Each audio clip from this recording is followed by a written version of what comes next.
It takes a lot for something to be a game changer in the cruise space, but I think today an announcement by Royal Caribbean really might have an impact on the cruise lines that people choose to sail on. We're also going to talk about Viking. Viking has been around, but they are up and coming even more than ever, and I think they're looking to take over more of the market share both in ocean cruising and river cruising. We've got some fun news out of Carnival. We're also going to be talking about a whole lot more, so let's go ahead and get started.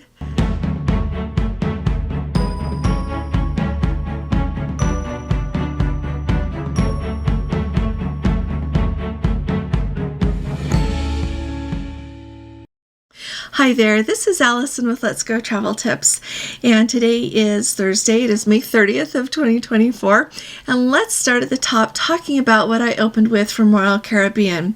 So if you are not familiar with how there's a lot of cruise lines that are held individually, and then there are also some that are held by companies that hold other cruise lines as well. Well, Royal Caribbean Group is one of those. They own Royal Caribbean, they have Celebrity, and they also own Silver Seas. A lot of times when cruise lines are held by the same company, you hope that they will share loyalty between the brands. I get asked a lot if, for example, Holland America and Princess share loyalty, and they don't. If you are elite on Princess and you sail on Holland America, you're going to be starting at the bottom. Same thing if you're that 5-star mariner with Holland America, you want to go on Princess, you're going to be starting there out as blue for your very first cruise. But today, an announcement by Royal Caribbean is changing everything with Royal Caribbean Group. They have announced that across their 3 cruise lines, so Royal Caribbean, Celebrity, and Silver Seas, they are going to share loyalty. This is a really big deal if you didn't know that. And for those of us who are newer to cruising compared to people who have been on so many cruises, it really can impact your cruise experience, what level you are of loyalty on that ship. And so first of all, let me tell you a few things. So Royal Caribbean has their Crown and Anchor, Celebrity has their Captain Club, and then the Venetian Society is what Silver Seas calls their loyalty group. And they are going to be sharing this across. And what they're going to do is if, for example, you have a high level of loyalty on Celebrity and you book that Royal Caribbean cruise within 7 days, they are going to match your loyalty level with what would be equivalent, they're equating it to, on Royal Caribbean. Same with Silver Seas. And this applies to all of their voyages starting on June 5th of 2024. So really just this next week they are putting it into action, which I think is awesome. And so like I said, in the long run, this is going to affect people's cruise experience. And so tell me in the comments if Royal Caribbean, Celebrity, and Silver Seas doing this is going to impact which cruise line you choose to sail with. So let me give you an idea here. This was part of their press release, and Gordon's popping it up here. But you can see that what, based on, for example, that Crown and Anchor Society level that you are, for example, if you're Diamond Plus, they are going to match you to Elite Plus on Celebrity, and 350 VS days, Venetian Society days, there on Silver Seas. So they have already got it figured out how they are going to match you up, and you'll get to sail with that same level of loyalty. I'm really excited about this, and I hope that some of these other, like Carnival Corp, is paying attention to these things, and hopefully will start doing that between their cruise lines. I think it would be a game changer, and people would sometimes, if you want people to stay cruising with the brands in your group, this is a really good answer. If somebody has loyalty on Royal Caribbean, they want the next level up, they're going to look at Celebrity instead of looking at Princess. And the same thing would go, I would think, with some of the brands that Carnival Corp holds. If you let that loyalty be out there, it's going to make a difference and hopefully keep people, sailing with your brand under your, like Carnival Corp, compared to going to the Royal Caribbean Group cruise line. So tell me what you think about all that. Now, a big change that we are hearing about, well, it's big. It's big. So Princess Cruises, this is really kind of funny to me. They have announced what they're calling their Love Line premium liquors. And what Princess has announced is that they have partnered with some of their celebrity chefs to bring out some very specific alcoholic beverages. And so what they're going to be doing, they've partnered with Jason Aldean, and they are going to have Volley 305 Vodka by Pitbull in association with Jason Aldean. They're going to have Love Prosecco by Brito, and that's the same guy who is the executive chef, the whole idea behind the Love by Brito restaurant, which, by the way, is $149 a person. It seems like that is the marker that Princess is using to charge for their experiential dining. So $149 a person, that's the same thing we see for Spellbound, and it's the same thing that we see for 360 experience. Then they are also going to have some special wines. They've got the Melorosa Sauvignon Blanc, Red Blend, and Cabernet Sauvignon by Jason Aldean as well. They've got a Melorosa Sauvignon Blanc that they are also having. And the main thing to remember about these is they are already available on the Sun Princess, and it says they are going to become available on other ships in the fleet starting ahead of summer voyages. So I would think that's now. Today is May 30th, so I would guess that these are available on all the other ships as well. So let me know if you want to put it in the comments. We have a Facebook group. You can always post your experience on board, and we all love following along. So let us know. And like I said, these are included in the Premier package. So if you have the Premier package, it sounds like you're not going to have to pay extra to enjoy these beverages. I'm really happy to hear Seaborne Cruise Line is introducing what they are calling Zero at Sea. So they are having this whole new zero proof cocktail experience. And as you know, Seaborne is an ultra luxury cruise line. And so they are really going out of their way to develop a lot of cocktails, all of these drinks that have non-alcoholic components to them for people that don't drink alcohol, to really enjoy that experience. I think that's wonderful. We were really excited because we don't drink alcohol, Gordon and I don't, and when we were on the Discovery Princess and they had that 360 experience that we got to try so many different mocktails, we thought that was really nice. So I am really excited that Seaborne is doing this, and it sounds like they're taking everything from, like, they talk about elderberry, they talk about herbs, they talk about all of these different flavors that they are going to include in the beverages that they make. So it'll be fun to hear from those of you who get the chance to sail on Seaborne what those are like.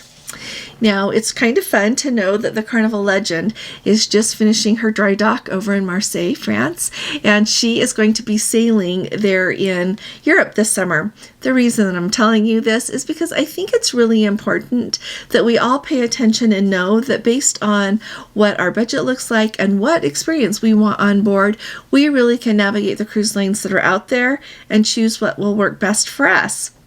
And so the Carnival Legend is going to be doing sailings from Dover there in the UK, as well as from Civitavecchia there in Rome. They are going to be sailing all summer long, and then in the fall they are going to come back. In October she's going to come home port there in Tampa, Florida, which is a really nice option for people who live on the Gulf side of Florida. Anyone else can also sail there, but I always think it's really nice that there are so many handy options for people that live in Florida there.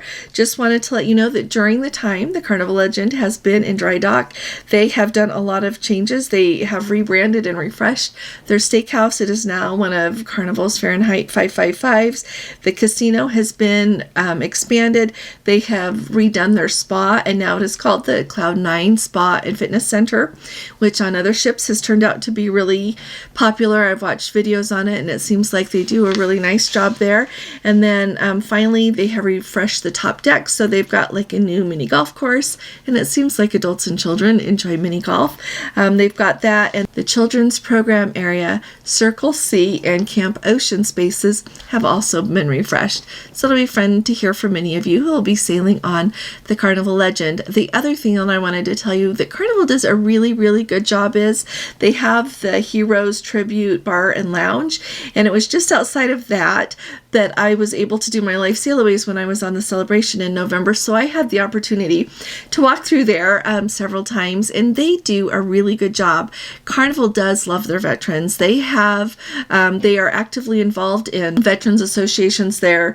I know when I sailed out of Miami there, they had just given away a van to a veterans program there to help veterans. They do an awful lot, and they've got this special place where on every sailing they have a veterans program to recognize them. So just wanted to let you know they've got that space there and it's going great. If you haven't subscribed to our videos yet, will you please hit that subscribe button? We'd really appreciate having you with me. I am on my way to 1 million subscribers and I would really like to get there sooner than later. We seem to be going a little slower than I would like. So hit that subscribe button, share my video with anyone that you think it would help. And if you appreciate my videos, would you please give this one a thumbs up? Thank you so very much. Now let's talk about Viking for a minute. You know, I often talk about ocean cruises a lot. Gordon and I have been on a river cruise. We're going to go on another river cruise. And what I want you to know is think about Viking, because Viking came along, to me, they're relatively new. They were started privately and they just barely went public. So yesterday I saw the headline that they have actually exercised an option that they had with the Fincantieri shipyard there in Italy.